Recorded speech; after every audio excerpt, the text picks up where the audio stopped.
ke saya, seperti itu. Ada yang mau ditanyakan sebelum saya masuk ke materi yang terakhir mungkin? Gimana? Ada yang ditanyakan? Atau sudah cukup jelas? Gimana? Halo? Iya, gimana Dani?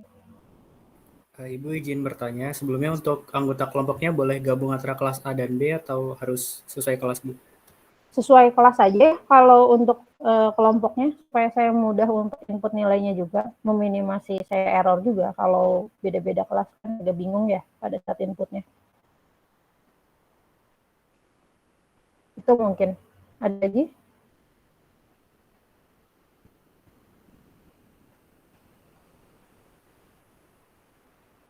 Gimana, ada yang mau ditanyakan? Atau cukup?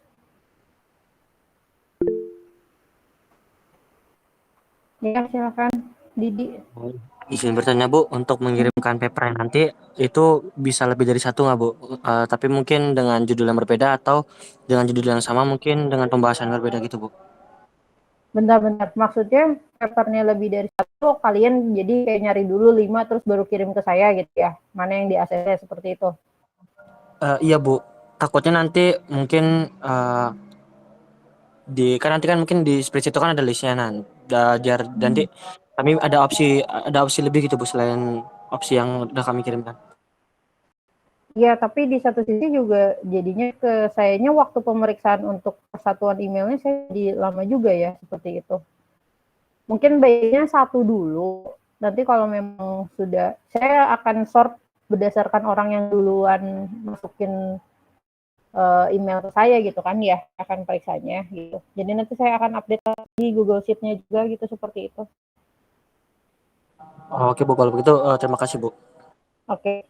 Kalaupun mau lebih dari satu, mungkin maksimal 2 lah ya, sampai 3 atau sampai 5 gitu kan ya. Sama dikasih opsinya ya, sama dari kalian, misal nih, kalian ngirimin 2 ya, uji coba lah ya. Siapa tahu yang satu kepake sama orang lain. Tapi kalian sebutkan prioritas yang pertama itu yang mana sih dari 2 itu gitu?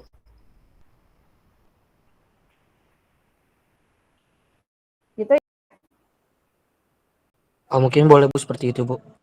Oke, sip kalau gitu. Berarti maksimal 2 ya. Oke, ada lagi yang lain ditanyakan?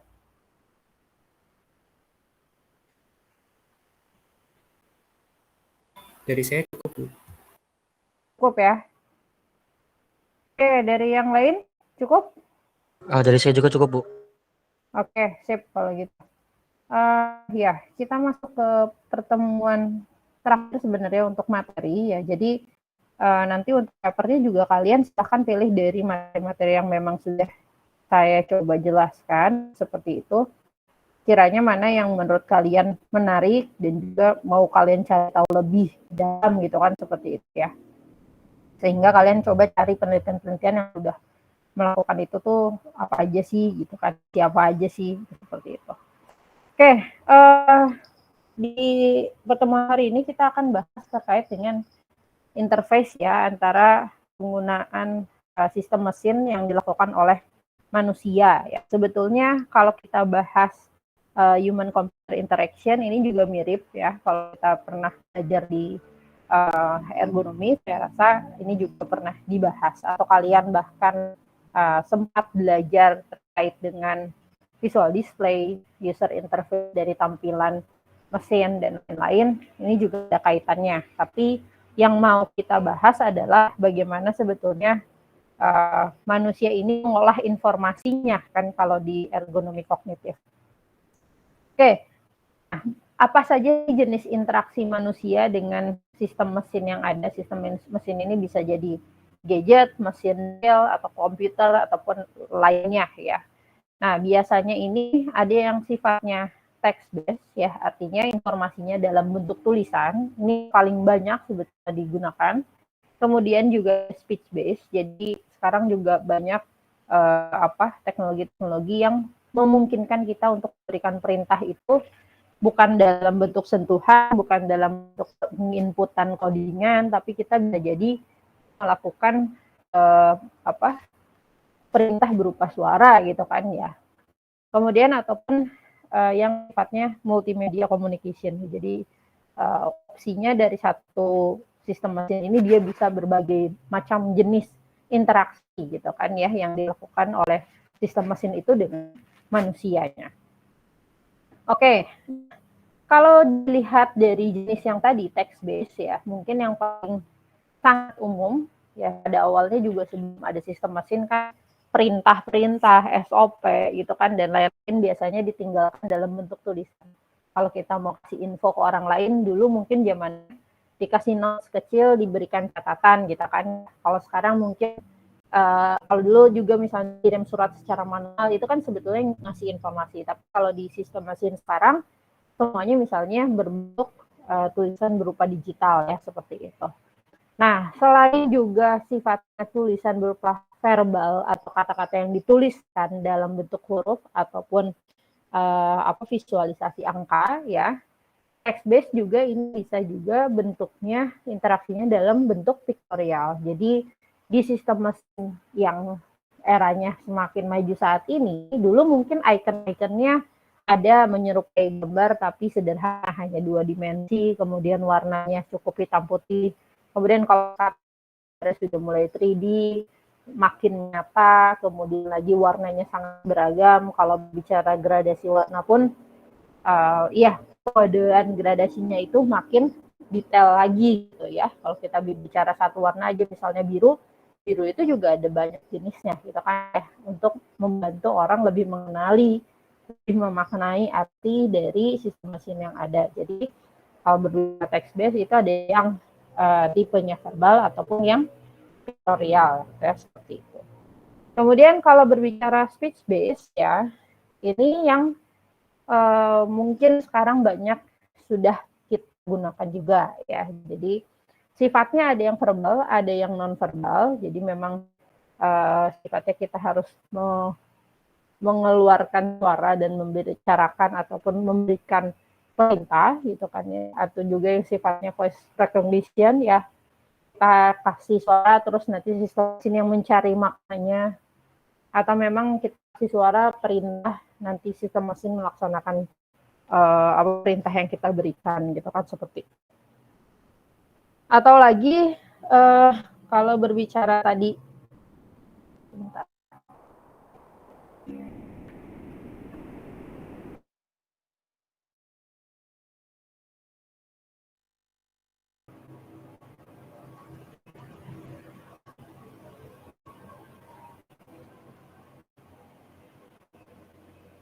Oke, kalau berbicara lagi sifatnya ya dari untuk text based tadi, ini ada juga yang sifatnya penulisan menggunakan jet. Jadi di mana kata ataupun kalimat yang dibentuk itu akan sangat mempengaruhi informasi yang bisa diambil oleh manusia atau informasi yang bisa ditangkap maknanya ataupun maksud dan tujuannya, atau bahkan yang menjadi manusia itu memiliki fokus terhadap tulisan itu. Ya, di sini kita bahasnya adalah language unit ya. Jadi bahasa yang dipakai juga akan mempengaruhi. Kalau operatornya dia asalnya orang Indonesia, kemungkinan besar dia akan lebih mungkin tertarik dengan penulisan yang bahasa Indonesia sifat di sistem mesin ya, settingannya gitu kan. Makanya kalau ada mesin ataupun gadget ya sekarang ya setidaknya dia provide beberapa jenis bahasa gitu kan ya penggunaannya. Kalau ada aplikasi mau pakai bahasa apa, bahasa Inggris, atau dia di provide dengan informasi dalam bentuk bahasa Indonesia gitu kan seperti itu. Nah, selain tadi jenis bahasanya, tentunya juga malah fonem, semantik ataupun sintaksnya, ya ini digit jumlah kata dalam satu kalimat, jenis padanan kata yang digunakan dan lain-lain, itu juga akan mempengaruhi proses interaksi manusia dengan mesin karena akan kembali lagi kepada kemudahan manusia dalam memproses makna dan informasi yang dilihat dalam bentuk tulisan ya. Nah, dalam proses menangkap sebuah informasi ataupun manusia ketika berinteraksi dengan sistem mesin ini, saat menggunakan jenis interaksinya itu adalah text based, itu caranya seperti apa sih gitu kan ya? Yang pertama pasti misalnya dari sistem source-nya ataupun dari mesinnya, atau contohlah sistem mesinnya taruh laptop misalnya seperti itu, dia tentunya memiliki sistem di dalamnya untuk mencoba mengeluarkan informasi dalam sebuah layarnya kan ya. Nah, kemudian di layarnya itulah nanti dia akan memberikan sekian banyak sekian banyak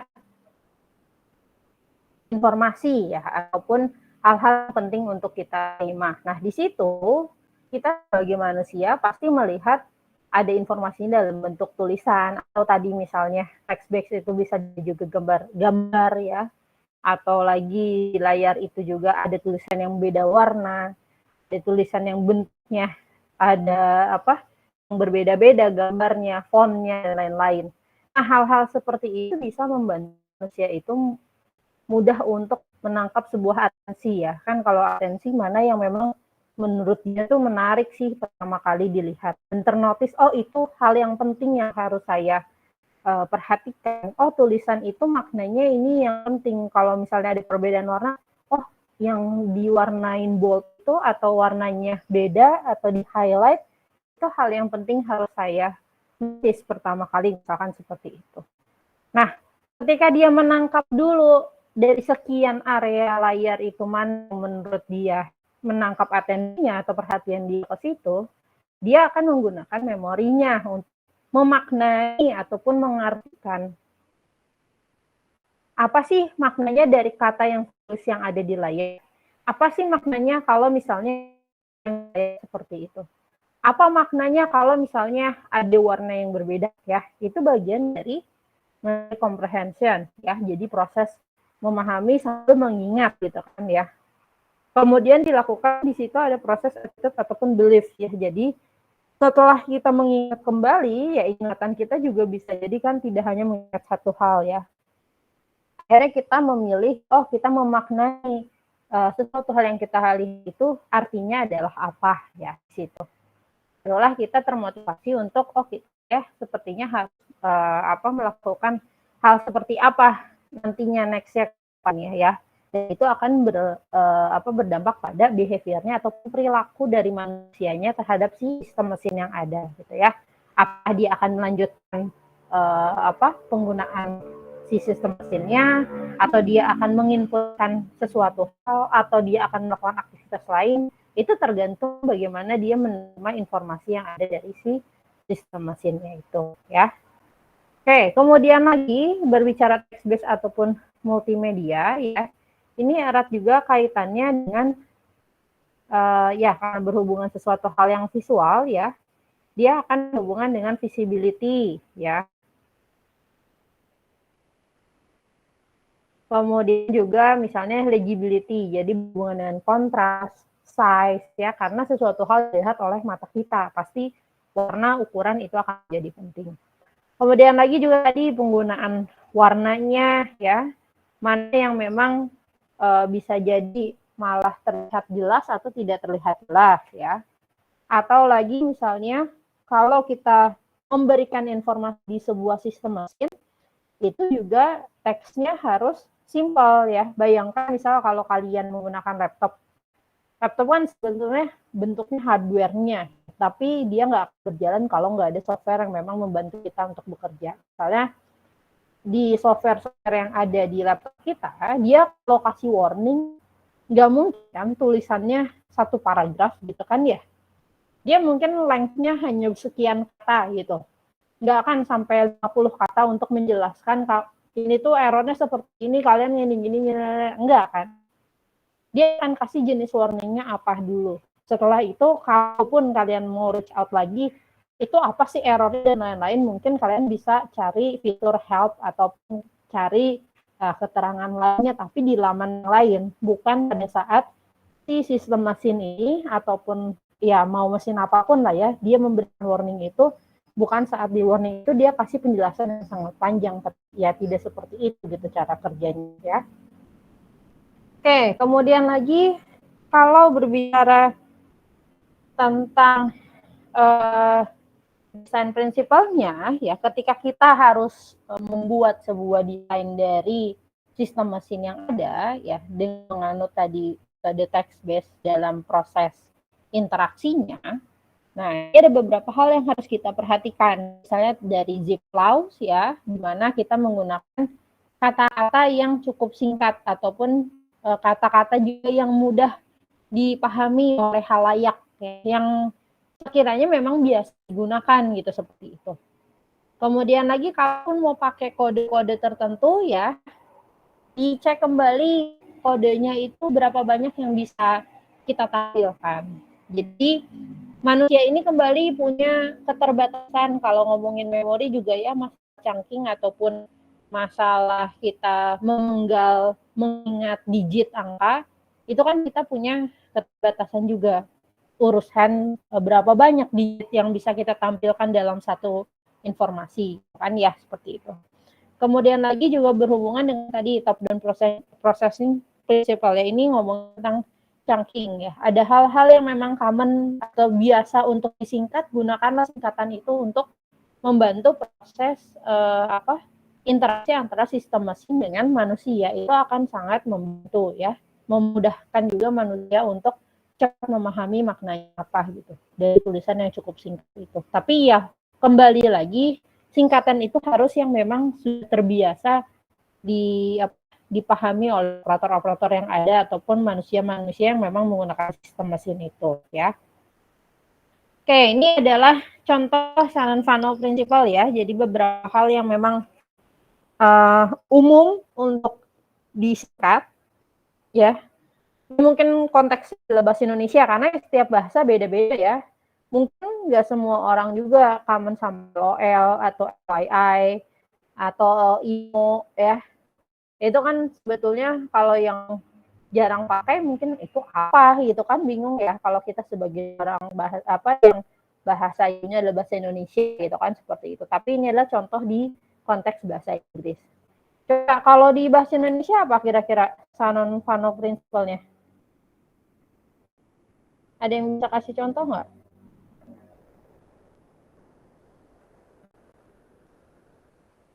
Coba saya mau tanya ke Anindya, ada Anindya?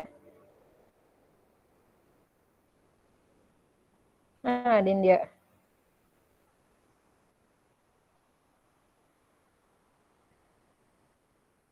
Ada. Luisa, ada Luisa? Ada, Bu. Oke, contoh Shannon-Fano kalau di bahasa Indonesia apa biasanya?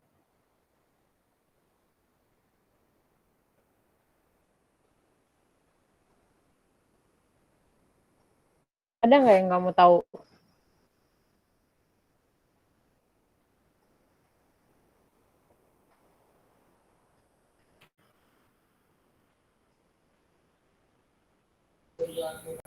Ini mungkin Bu kayak caper itu mungkin singkatan tapi nggak formal ya Bu. Oke, caper. Dari apa? Singkatan dari apa? Cari perhatian Bu. Oke, ya mungkin bisa ya itu ya. Oke, yang lain selain itu coba siapa ya? Agripa, ada Agripa? Ada Bu, Apa contoh Shannon-Fano kalau di bahasa Indonesia? mungkin DST Bu dan seterusnya. Oke, DST ya dan seterusnya bisa. Oke, makasih. Kemudian Siti Dinda ada? Ada Ibu. Apa tuh contohnya yang kamu tahu? Nah, Bu boleh ulang pertanyaannya nggak? Ya, contoh Shannon-Fano yang di bahasa Indonesia apa?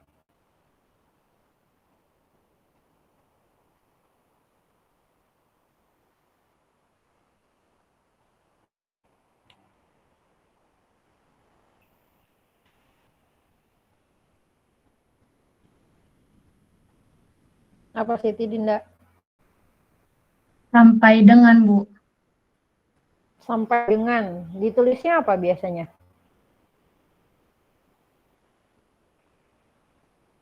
S titik D Bu. S titik D. Oke, makasih. Oke, berikutnya saya mau tanya ke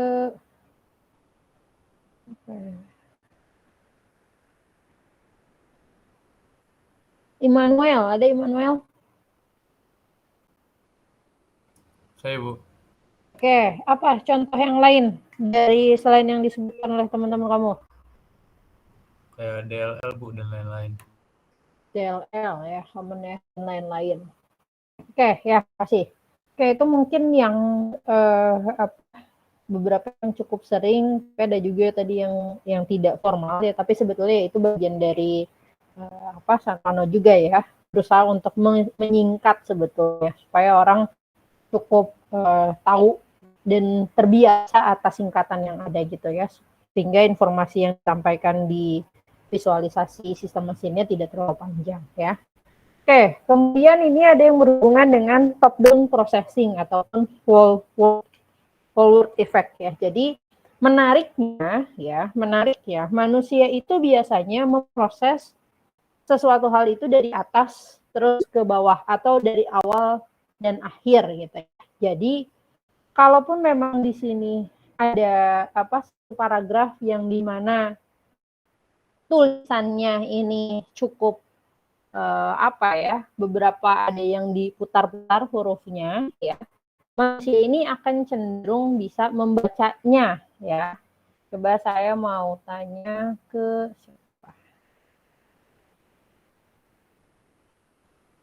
Bonifacius ada nggak? Hadir, Bu.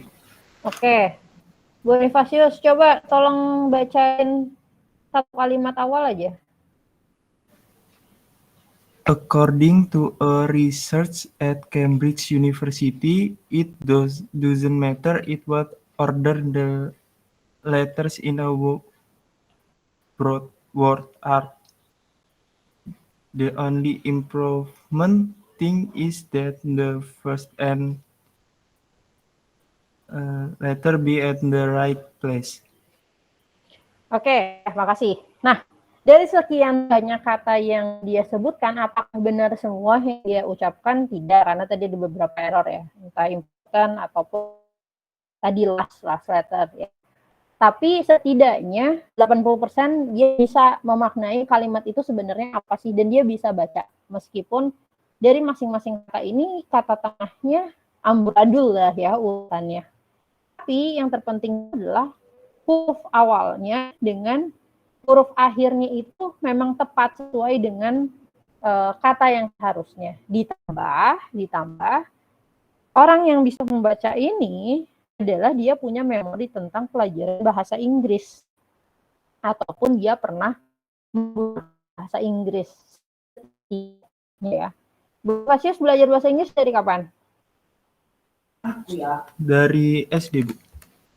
Oke, dari SD. Berarti ya kurang lebih dari 10 tahun lah ya.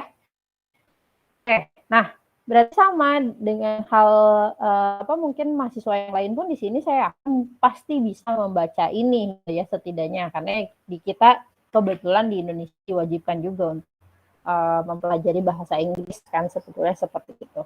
Nah, jadi ini juga sebetulnya pengetahuan juga kalau kalian memang melakukan typo dan sebagainya, salah ketik dan lain-lain.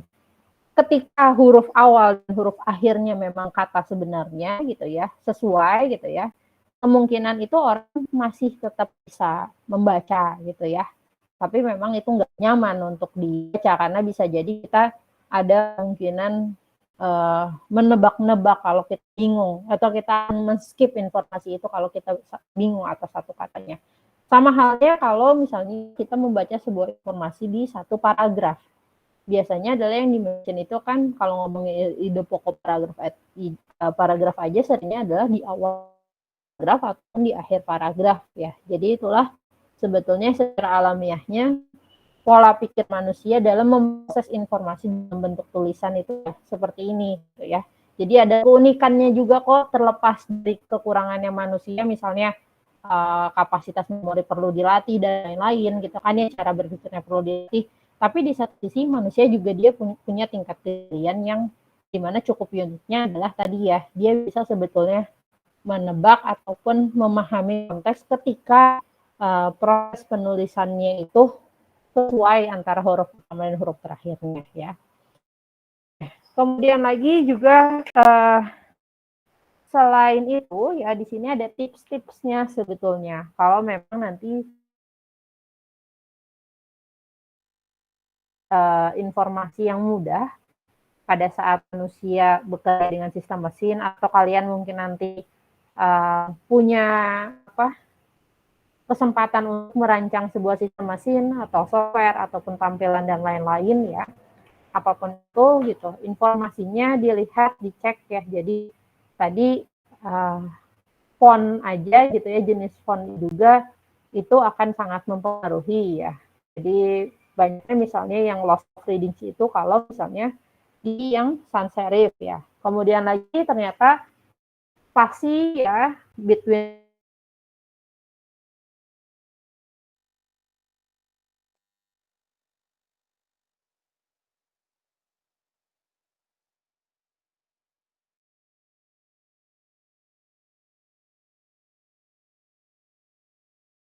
dan lain-lain ya, karena itu informasinya hanya dalam teks dan cukup banyak ya. Bayangkan kalau itu ditulis dalam spasi yang sangat kecil. Beda kalau kalian baca jurnal ataupun paper penelitian. Dia mungkin paling banyak 14 halaman. Tapi mungkin satu halaman juga ada yang dibagi jadi 2 kolom dan lain-lain. Karena informasinya lebih sedikit dibanding laporan tugas akhir, makanya dia sifatnya spasinya bahkan lebih kecil, fontnya lebih kecil lagi gitu kan, seperti itu. Jadi ini juga berpengaruh ya, termasuk kalau misalnya kalian mau bikin sebuah text base untuk mempermudah manusia untuk interaksi sama sistem mesin, dan diperhatikan juga spasi antar kata, spasi antar baris ya. Kemudian juga yang akan mempersulit sebetulnya kalau kita pakai mix ya, use lowercase dan lain-lain. Ini hati-hati ya, jadi kita ngasih informasi di sebuah sistem mesin ini bukan bikin tulisan alay gitu ya, yang besar kecil itu ya. Enggak, jadi ya harus diperhatikan betul ya. Jadi padanan penggunaan huruf besar dan huruf kecilnya gitu, jangan sampai membingungkan. Tapi di satu sisi juga ya, kalaupun memang mau menggunakan caps lock ya, jadi semuanya besar semua gitu ya, seperti itu. Ya harapannya adalah hanya pada satu kata saja. Ketika dalam satu kalimat semuanya caps lock semua, kita manusia itu menangkapnya itu bukan sesuatu hal yang penting, karena dilihat dari visualisasinya sama kok ukurannya, nggak ada sesuatu hal yang menjadi wah gitu kan dilihatnya. Tapi kalau misalnya dari satu kalimat terus tiba-tiba ada satu kata yang di huruf besarkan semua, itu akan menjadi atensi kita ke sana. Maknanya apa dari tulisannya? Kita bisa memaknai juga pada akhirnya notice bahwa terlepas kita misalnya nggak ngerti banget nih sama kata-kata yang lainnya, tapi dari satu kata yang di caps lock itu kita paham maknanya apa. Kita bisa menjustifikasi interaksi apa atau hal apa yang harus kita respon ke sistem mesin itu ya. Kemudian lagi di bentuk informasi dalam bentuk text base ini ya, kalau bentuknya memang bentuk informasi dari sistem mesin, harapannya adalah kita hindari adanya penggunaan italics atau kursiv ya. Jadi hati-hati juga tuh. Bukan karena berbicara tentang estetik dan lain-lain, tapi kita berbicara tentang fungsi bagaimana kalau kita ngasih informasi dari sistem mesin, kan harapannya manusia bisa menangkap maknanya dan dia bisa mengoperasikan teksnya itu, dia ngasih inputannya seperti apa sih ke sistem mesin itu yang benar gitu kan ya, seperti itu. Oke, kemudian lagi kalau berbicara tentang interaksi text base ya, selain bahas spasi dan lain-lainnya ya, di sini juga kita harus memperhatikan aspek readability ataupun comprehension ya. Nah, tadi bagaimana orang memahami dengan cepat dan lain-lain ya, time meaning yang umum, kata-kata yang umum, kemudian jangan terlalu panjang ya. Kalau kita punya formula menulis Indonesia ada subjek prediksi, mungkin itu juga perlu dipakai dalam kasih visualisasi dalam informasi di sistem mesin ya. Jadi kan supaya jelas apa sih mesin itu ngomong apa sih, mesin itu ngasih info apa sih gitu kan ya. Seperti itu. Oke, kemudian lagi ya ini misalnya contohnya ya. Jadi ya text based multimedia misalnya dalam visualisasinya seperti ini kan sebetulnya juga ini membingungkan ya. Jadi cukup membingungkan ya, dimana kan nyari data kalau yang di kiri itu apa sih maknanya gitu kan. Terus kita harus baca persis dari awal sampai akhir ya, meskipun mungkin dari awal dan akhirnya kita ambil poinnya, tapi sementara jenis-jenisnya itu nggak terdetek ya. Tapi kalau misalnya visualisasi yang dibuat ada beberapa bullets kita pakai gitu kan ya, ini adalah mempermudah kita juga sebagai manusia ambil informasi yang ada gitu ya, seperti itu. Dan kalaupun kita dikasih pilihan, tentunya kita akan cenderung memilih informasi yang kanan, karena dia ada hal-hal yang memang sekiranya penting dia kasih bullets gitu kan ya, yang kelompok itu apa ciri-ciri dan lain-lainnya gitu kan ya. Tuh. Oke, kemudian lagi tadi berbicara tentang pictorial ya, di text based itu ada juga. Nah, ini juga ada beberapa bentuk antara kotak, bulat gitu kan ya, ataupun segitiga ya. Di sini disarankan sebetulnya kalau memang sifatnya afirmatif ya pakailah misalnya pictorial menggunakan lingkaran gitu kan ya. Yang negatif cenderung kotak ataupun segitiga ya. Gitu. Itu juga bisa digunakan ya seperti itu. Oke. Kemudian lagi juga misalnya ini contoh-contoh ya dalam bentuk text based ya, ketika kita bisa memberikan sebuah informasi ya. Jadi yang terpenting juga satu sisi hati-hati untuk memberikan capital sentencing ya, ataupun kalimat-kalimat yang sifatnya capital ya. Dan juga kembali lagi kalau kita bikin paragraf ataupun bikin kalimat juga satu kalimat itu nggak bisa nggak lebih dari 4 baris ya. Jadi itu hal-hal yang perlu diperhatikan. Oke, kemudian lagi ya kalau berbicara tentang text based lagi ya, kita sekarang juga menggunakan teknologi yang cukup banyak jenisnya ya. Jadi kalau ngomongin display aja bisa jadi displaynya statik, diem ataupun bergerak gitu kan ya. Tulisan berjalan, suka banyak juga informasinya kan ya. Atau memang jadi dari kecil jadi besar jadi kecil, ya permainan animasi dan lain-lain itu juga bisa digunakan sebetulnya, tapi menyesuaikan dengan jenis fungsi dari sistem mesin itu buat ngasih interaksi ke manusianya seperti apa sih gitu kan ya. Oke, kemudian lagi yang pastinya kalau dibedakan antara teknologi yang lama dengan yang sekarang, yang pastinya kalau kita misalnya membaca di gadget-gadget yang cukup lama ya, jadi memang lebih meningkatkan mental effort ya dibandingkan kita sudah menggunakan teknologi-teknologi yang saat ini, di mana layarnya aja udah jenisnya beda-beda ya. Kalau ngomongin lagi monitor dan lain-lain, ada kayak namanya reaction time dan lain-lain ya, dari apa yang kita inputkan, kemudian lain tingkat kontras ya, warna, cerahan dari layar dan lain-lain dari sistem mesin juga itu sekarang udah sangat beragam. Jadi memang ada kecenderungan ketika kita menggunakan teknologi lama ya itu akan menimbulkan. Kemudian juga ya meskipun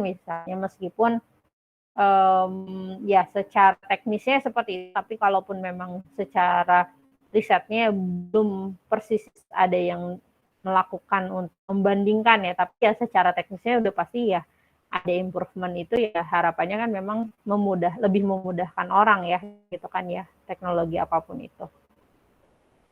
Kemudian lagi kalau berbicara tadi simbol ataupun pictorial ya, facilitate top processing ya, jadi menentukan tadi kembali lagi manusia biasanya cenderungnya lihat awalan dan akhiran ya dalam sebuah visualisasi. Kemudian juga dicek lagi ya mix cultural settingnya, jadi siapa yang akan menggunakan sistem mesin itu, background-nya apakah memang hanya di satu negara atau sekian banyak negara. Nah, kalaupun mau pakai beberapa item gambar desain tertentu, gunakan yang memang sesuai dengan penggunanya. Kalau memang penggunanya worldwide, maka carilah gambar-gambar yang memang terstandarisasi secara internasional. Khususnya misalnya kalau kita berbicara tentang warna ataupun bentuk ya tadi.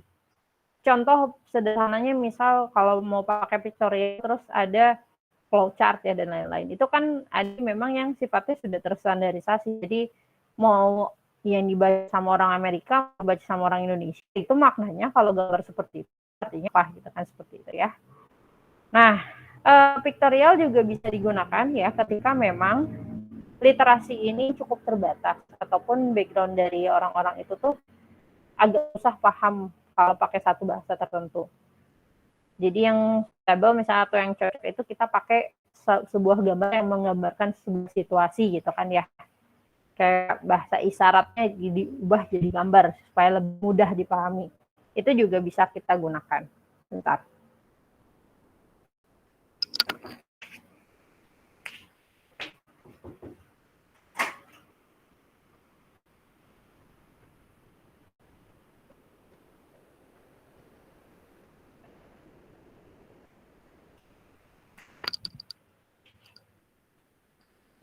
Oke, berikutnya berbicara tentang desain. Ketika kita desain tadi visualisasi dari text based di sistem mesin tadi, ya beberapa hal yang harus diperhatikan lagi adalah yang pertama ya berupa clarity-nya ya. Jadi jangan sampai background yang ada di interface sistem mesin itu menjadi lebih penting dibandingkan teks ataupun gambar yang memang fungsinya kasih informasi ke manusianya ya. Jadi itu jangan sampai ada distraksi dalam sebuah visualisasi dalam bentuk teks tadi ya. Kemudian lagi kalau menggunakan pictorial tadi ya, gambarnya harus benar-benar real world. Kalau kalian mau menggambarkan manusia, ya harus gambar manusia. Apa sih syaratnya misalnya gambar manusianya gitu kan ya? Ada kepalanya, ada tangannya, ada kakinya, ada badannya, dan lain-lain ya, seperti itu. Sesederhana-sederhananya misalnya manusia stick gitu ya, seperti itu. Tapi kan dia ada kepalanya, ada badannya, ada tangan dan kaki ya. Jadi setidaknya dia mumpuni lah ya untuk memberikan informasi itu gitu. Oke, kemudian juga tadi ada yang bersifat closure ya, yang dicek misalnya dari Gestalt prinsipnya, entah dicek kesesuaian dari simbol, ya, gambar yang dipakai dan lain-lain, atau berbicara tentang simplicity ya, berbicara tentang jumlah kata yang dipakai, jumlah digit yang ditampilkan dan lain-lain. Oke, kemudian lagi juga berbicara tentang unity, ya ini berhubungan dengan konsistensi ya. Kalau memang ada gambar yang berulang bisa ditampilkan memaknai satu arti, pakailah gambar yang sama memang mengartikan hal tersebut gitu ya. Contoh visualisasi dari sistem mesin untuk menekan button ya atau dengan tombol ya, seperti itu. Ya itu harus sama gambarnya gitu kan ya, gambarannya harus sama. Terus juga perhatikan konteksnya ya. Simbol atau ilustrasi yang dipakai atau teksnya itu konteksnya cakupannya apa sih ya. Atau yang terakhir berhubungan dengan cultural relevance ya. Jadi balik lagi, yang pakai nanti sistem mesin ini siapa? Worldwide kah, orang Indonesia kah aja, atau orang Indonesia juga dengan cakupan tertentu saja, atau seperti apa. Jadi jangan sampai ada bahasa, ada gambar yang bisa jadi artinya itu punya arti yang jelek dari orang dengan kultur tertentu gitu ya. Itu karena bisa jadi masalah ya untuk orang tersebut gitu ya. Itu. Nah ini contohnya mungkin kalau tadi pakai pictorial ya, atau ini misalnya contohnya lagi ya, dibuat real mungkin gitu ya, kalau misalnya menggambarkan tangan gitu kan ya, jadi ada teksnya tapi juga di satu sisi ada pictorialnya ya. Ini contoh yang lain tadi berhubungan dengan warna, jadi memang kecenderungannya kalau merah kan erat kaitannya dengan bahaya ataupun memang peringatan ya, seperti itu. Atau misalnya memang mau memberikan peringatan, kasih warna kuning ya, sifatnya misal mengingatkan dalam konteks positif, misalnya pakai warna biru ya. Atau juga misalnya tulisan dengan pictorial yang lain ya, contoh-contohnya. Oke, kemudian lagi ya, itu kita juga berbicara tentang adanya warning di produk yang real ya. Itu tuh sebenarnya baik atau buruk sih ya, tergantung juga. Jadi untuk beberapa produk yang memang diciptakan gitu, kadang-kadang dia juga berusaha untuk ngasih informasi ataupun di text based untuk memudahkan si penggunanya menggunakan produk itu gitu kan ya. Ya contohnya misalnya kalau ada jus ya dalam bentuk karton, dia ngasih tahu keep upright ya, jangan sampai terbalik lah. Kemudian lagi ada yang mineral water tertentu emang suitable buat vegetarian dan lain-lain ya. Jadi di satu sisi bisa jadi positif, bisa jadi juga ada yang orang mungkin terlalu ngeh ya kalau sifatnya memang dalam konteks produk ya, kecuali memang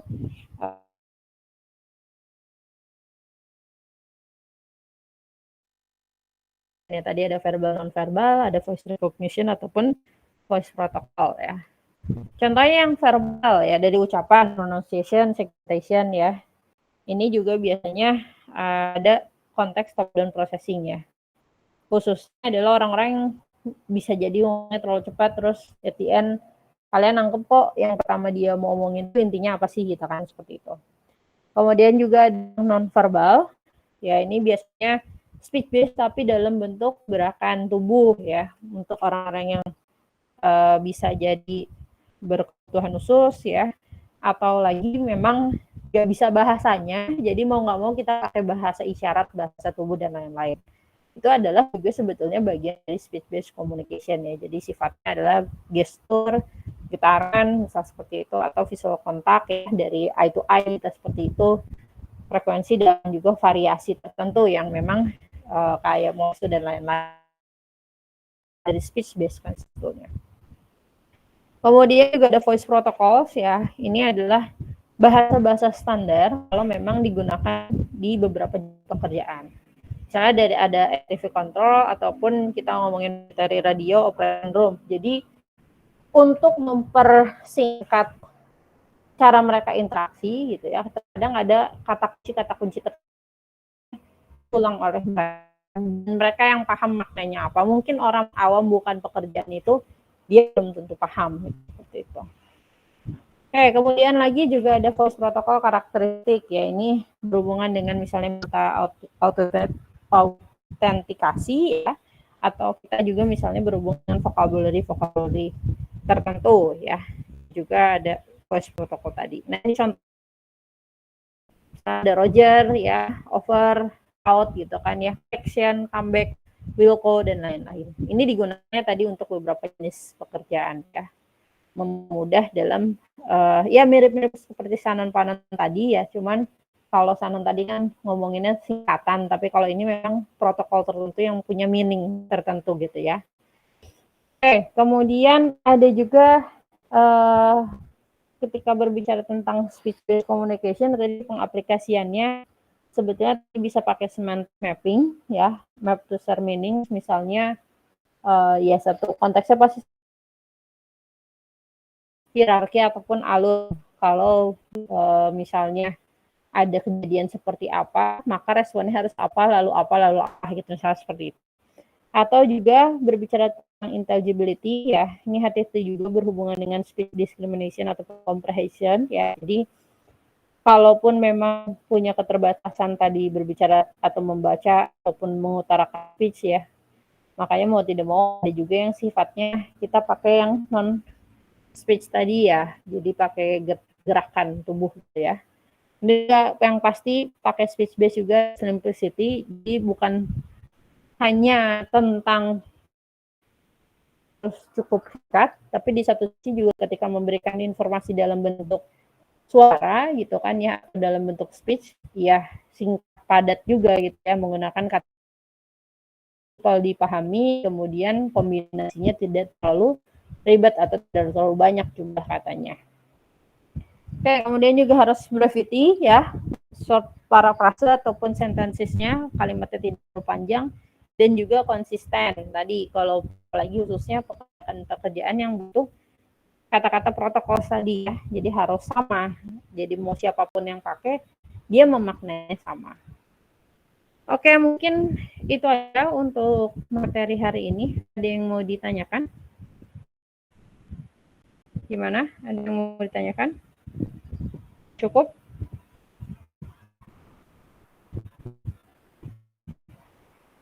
Gimana? Cukup, Bu. Cukup ya? Oke, kalau gitu saya tunggu ya untuk nama kelompoknya malam ini. Sama Google Sheet-nya tolong di-share di grup ya.